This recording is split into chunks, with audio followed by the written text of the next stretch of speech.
নমস্কার। বাংলা জ্ঞান হাব চ্যানেলে আপনাদের সকলকে স্বাগত। গোটা বাংলাদেশ জুড়ে আবার কিন্তু একটা ভায়োলেন্স দেখা গেল এবং ম্যাসিভ প্রোটেস্ট দেখা গেল। গোটা বাংলাদেশ রাস্তায় নেমে এসেছে। যেভাবে গত বছর ২০২৪-এ মানুষ রাস্তায় নেমেছিল, এবার ২০২৫-এ ১ বছরের মধ্যে আবার কিন্তু মানুষ রাস্তায় নেমে প্রোটেস্ট করছে। আচ্ছা, কি এমন ঘটনা ঘটেছে আপনারা শুনুন, এবং আমি আপনাদের একটা কথা দিতে পারি যে এই ভিডিওটা একটা কমপ্লিট অথেন্টিকেশন ভিডিও হচ্ছে। শুরু থেকে শেষ পর্যন্ত দেখবেন, আপনার মনের মধ্যে আর কোনো প্রশ্ন থাকবে না, কারণ আমরা প্রমাণ স্বরূপ নিয়ে আলোচনা করি। বিষয়টা কি হয়েছে যে বাংলাদেশের একজন স্টুডেন্ট লিডার আছে, তার উপর গুলি চালানো হয়েছে এবং তার মৃত্যু হয়ে গেছে গতকাল মধ্যরাতে। এবার প্রশ্ন হচ্ছে, সেই স্টুডেন্ট লিডার যে সবসময় অ্যান্টি ইন্ডিয়া স্লোগান দেয়, তাহলে কে এই স্টুডেন্ট লিডার? তার মৃত্যু কেন হলো, কিভাবে হলো? আর সব থেকে আশ্চর্যের বিষয় এবং সমস্ত প্রশ্ন থেকে আগে নিয়ে চলে যায় যে এই বিষয়ে, এই যে স্টুডেন্ট লিডারের ওপর গুলি চালানো হয়েছে, এই বিষয়ে ভারতের নাম জড়াচ্ছে বাংলাদেশ। কিন্তু কেন? আমরা একদম শুরু থেকে শেষ পর্যন্ত এর ইতিহাস একদম আলোচনা করব। বিষয়টা কি, যদি আমরা এর একটু ব্যাকগ্রাউন্ডে যাই তাহলে দেখতে পাবো এই স্টুডেন্ট লিডার বিষয়টা হয়েছে যে এই স্টুডেন্ট লিডারটাকে হচ্ছে, এর নাম হচ্ছে আপনার শরীফ ওসমান হাদি, যার বয়স হচ্ছে ৩২ বছর, বাংলাদেশের বাসিন্দা এবং সাথে সাথে একজন পলিটিক্যাল লিডার, মানে ইউথ পলিটিক্যাল লিডার বলা যেতে পারে। এবং বাংলাদেশে একটা মঞ্চ আছে, অর্গানাইজেশন আছে, সে অর্গানাইজেশনের নাম হচ্ছে ইনকলাব মঞ্চ। আর সেই ইনকলাব মঞ্চের হচ্ছে ওসমান হাদি, হচ্ছে তার স্পোক পারসন। গত বছর জুলাই মাসে বাংলাদেশে যে ম্যাসিভ প্রোটেস্ট হয়েছিল না, তো এই ইনকলাব মঞ্চে স্পোক পারসন ওসমান হাদি সামনে থেকে দাঁড়িয়ে প্রোটেস্ট করেছিল এবং হাসিনা গভর্নমেন্টের এগেনস্ট দাঁড়িয়ে সে কিন্তু কথা বলেছিল। এবং সাথে সাথে যে দেখা যায় হাসিনা সরকারের যে পার্টি ছিল আওয়ামী লীগ, সে আওয়ামী লীগের এগেনস্টেও কিন্তু এই কথা বলতো। এবং আগামী বছর 2026-এ 12ই ফেব্রুয়ারি, যেহেতু বাংলাদেশে কোনো গভর্নমেন্ট তেমন নেই মানে কি, নির্বাচিত সরকার নেই, ইন্টিম গভর্নমেন্টে স্টুডেন্টদের সাপোর্ট নিয়ে বসে আছে কে? ইউনূস সরকার। তো এই ইউনূস সরকারকে বারবার বলা, বাংলাদেশের বাসিন্দারা বারবার বলার পর এই ইউনূস সরকার ইলেকশন করাতে রাজি হয়েছে, সেটা হচ্ছে 12ই ফেব্রুয়ারি 2026। তার আগে এই যে ওসমান হাদি, যে কিনা 2024-এ ন্যাশনাল সিটিজেন পার্টি এনসিপি যে পার্টি তৈরি করেছিল ইউথ লিডার ওসমান হাদি, তার ওপর গুলি চালানো হয়েছে। এবং এই ওসমান হাদি যে আওয়ামী লীগের এগেনস্টে কথা বলতো। কিন্তু প্রশ্ন হচ্ছে এখানে যে এর যারা সাপোর্টার ছিল, ঠিক আছে, তারা একে সম্মান করে, অ্যাডমায়ার করে। এবার আমি আসি আপনাদের আর্টিকেলটার বিরুদ্ধে। প্রথমে আর্টিকেলটা বিষয়ে আসি। দেখুন আর্টিকেল কি বলছে, massive protest in Bangladesh as anti India leader die after being shot. কারণ এই ওসমান হাদি সবসময় অ্যান্টি ইন্ডিয়া কথা বলতো, অ্যান্টি ইন্ডিয়া স্লোগান দিত, আওয়ামী লীগের বিরুদ্ধে কথা বলতো, আওয়ামী লীগের বিরুদ্ধে নানান প্রকার স্লোগান দিত। এবার এর উপর কি হয়েছে, 12ই ডিসেম্বর, হ্যাঁ ঠিক শুনছেন, 12ই ডিসেম্বর বাংলাদেশে যে রাজধানী ঢাকা, সেই ঢাকায় একটা জায়গা আছে পাল্টন, সেই পাল্টন এলাকায় এর ওপর গুলি চার্জ করা হয়েছে। দুজন লোক আসে মোটর সাইকেলের ওপর চেপে এবং এসে তার ওপর একজন কিন্তু মানে ধাই ধাই করে গুলি কিন্তু চালিয়ে যায় এবং এর মাথার ওপর কিন্তু গুলি লাগে। তার কে? ওসমান হাদির ওপর কিন্তু গুলি চালিয়ে দেয়। যখনই এই ওসমান হাদির ওপর গুলি চালানো হলো, ঠিক আছে, তখন এই ওসমান হাদিকে সঙ্গে সঙ্গে ঢাকা মেডিকেল কলেজ, সেখানে অ্যাডমিশন করানো হলো। সেখান থেকে ডেভেলপ না হওয়ায় বাংলাদেশে একটা হসপিটাল আছে কেয়ার হসপিটাল, সেখানে অ্যাডমিশন করানো হলো। কেয়ার হসপিটাল ডাক্তাররা বলে যে এই চিকিৎসা এই বাংলাদেশে হবে না, বিদেশ নিয়ে যেতে হবে, তাই সঙ্গে সঙ্গে সিঙ্গাপুর নিয়ে যাওয়া হয়। আর এই পুরো প্রসেসটা কে করে দিয়েছে? এই পুরো প্রসেসটায় হেল্প করেছে ইউনূস গভর্নমেন্ট। কারণ যখন সিঙ্গাপুরে এসে পৌঁছায় তখন নিউরোলজিক্যাল অ্যান্ড ট্রমা কেয়ার ডিপার্টমেন্টের অ্যাডমিশন করানো হয় এই ওসমান হাদিকে। 6 দিন লড়াই করার পর 18ই ডিসেম্বর এই ওসমান হাদির মৃত্যু হয়েছে এবং তার ডেড বডি আনার প্রস্তুতি চলছে বাংলাদেশে। এতগুলো কাহিনী তো ঠিক ছিল। এবার প্রশ্ন হচ্ছে এই জায়গায়, এই আর্টিকেলটা ইম্পর্টেন্ট এবং গুরুত্ব বেড়ে যায় এই জায়গায়, যে তাহলে ভাই এখানে ভারতের নাম কি করে আসলো? হ্যাঁ, ভারতের নাম তোমরা বারবার জড়াচ্ছ কেন? ওয়াই? দেখুন, যখন এর ওসমান হাদির ওপর যখন আক্রমণ হয়েছে, পুলিশ তো ভাই একটা এফআইআর লঞ্চ করবে, পুলিশ তার অ্যাক্টিভিটি তো কাজ করবে। Police attempt to murder launch করে দিয়েছে এবং পাল্টন মডেল পুলিশ স্টেশনে অ্যাটেম্প টু মার্ডার লঞ্চ হয়েছে।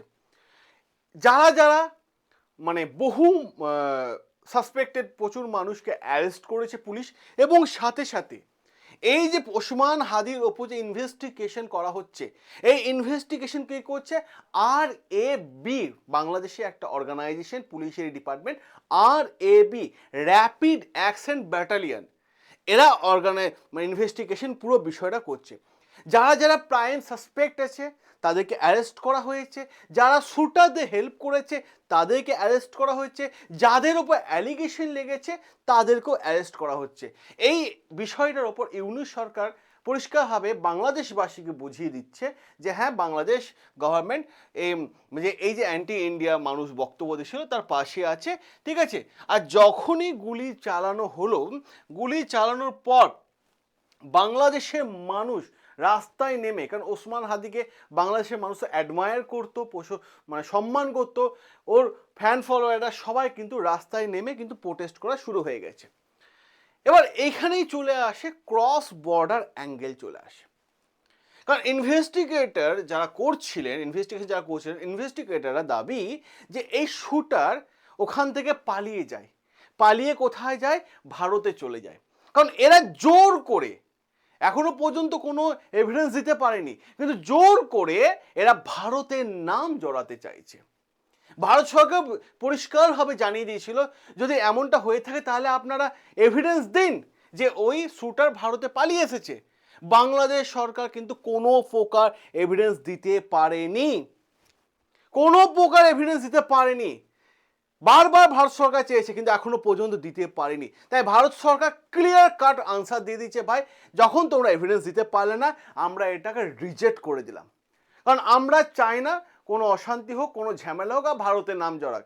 কারণ নেক্সট ইয়ার বাংলাদেশে ইলেকশন আছে, সেটা শান্তিপূর্ণভাবে হোক, সেটা ভারত সরকার কিন্তু অফিসিয়ালিভাবে জানিয়ে দিয়েছে। তাহলে বাংলাদেশ পাবলিকের রিয়াকশন কি এই ইস্যুটাকে নিয়ে? বাংলাদেশ পাবলিকের রিয়াকশন হচ্ছে থাউজেন্ড অফ এনসিপির সাপোর্টার, ন্যাশনাল সিটিজেন পার্টি, যেটা ওসমান হাদি, এই ওসমান হাদি ন্যাশনাল সিটিজেন পার্টির যে তৈরি, ঠিক আছে, এই ওসমান হাদি যারা সাপোর্টার তারা রাস্তায় নেমেছে, স্টুডেন্টরা রাস্তায় নেমেছে, ঢাকা শহর একদম রাস্তায় সব ছেয়ে গেছে। এই ম্যাসিভ প্রোটেস্টটা মনে করিয়ে দিচ্ছে গত বছর জুলাই মাসে বাংলাদেশে যে প্রোটেস্ট চলছিল হাসিনা সরকারের এগেনস্টে, সেই রকমই প্রোটেস্ট কিন্তু এখানে চলছে, এমনটা দেখা যাচ্ছে। আর এই প্রোটেস্ট করতে করতে সাপোর্টার এতটাই ভায়োলেন্স হয়ে গেছে, ঠিক আছে, আমি দেখাই আপনাদের এই বিষয়টা, দেখতে পাচ্ছেন বিল্ডিং জ্বলছে, কিসের বিল্ডিং আমি বলে দিচ্ছি। এতটাই ভায়োলেন্স হয়ে গেছে, বাংলাদেশে দুটো নিউজ চ্যানেলে এবং নিউজ রিপোর্টারদের অফিস পুরো জ্বালিয়ে পুড়িয়ে শেষ করে দিল। তার মধ্যে দুটো ইম্পর্টেন্ট, দ্য ডেইলি স্টার বলে একটা নিউজ অফিস, তার পুরো অফিস জ্বালিয়ে দিয়েছে। সাথে সাথে প্রথম আলো, হ্যাঁ প্রথম আলো যে অফিস, তারও অফিস জ্বালিয়ে দিয়েছে। বলা হচ্ছে যে যখন এদের অফিস জ্বালিয়ে দেওয়া হয় তখন বহু জার্নালিস্ট, বহু রিপোর্টার এই অফিসের মধ্যে ছিল, তাদেরকে অনেক কষ্ট করে নাকি কিছু মানুষ বের করে এনেছে বাইরে। এবার প্রশ্ন হচ্ছে এই জায়গায় অ্যান্টি ইন্ডিয়া স্লোগান কেন? কারণ এই ওসমান হাদি বারবার নিজে এসে অ্যান্টি ইন্ডিয়া স্লোগান দিত, আর এখন তার ভক্তরা Bharat boycott, India boycott slogan দিচ্ছে। এবং যে স্লোগানটা আগে যেমন দেওয়া হতো হাসিনা সরকারের এগেনস্টে, আওয়ামী লীগ বয়কট, এখন যেন আবার অ্যান্টি ইন্ডিয়া বয়কট বা ইন্ডিয়া বয়কট, এরকম ধরনের কিন্তু স্লোগান কিন্তু বাংলাদেশ দিচ্ছে। ইন্ডিয়ার অ্যাসিস্ট্যান্ট হাই কমিশনার যে অফিস আছে, দুটো অফিস আছে ভারতে। ইন্ডিয়া অ্যাসিস্ট্যান্ট হাই কমিশনার দুটো অফিস বাংলাদেশের মধ্যে আছে, একটা হচ্ছে চট্টগ্রাম, একটা হচ্ছে খুলনা। এই অফিসগুলোর বাইরে অ্যান্টি ইন্ডিয়া স্লোগান চলছে, প্রোটেস্ট হচ্ছে। ওসমান হাদির মানে মানে যারা হত্যা করেছে তাদেরকে সাজা দিতে হবে, ঠিক আছে। পুরো বিষয়টা মনে করিয়ে দিচ্ছে গত বছর জুলাই মাসে কাহিনী।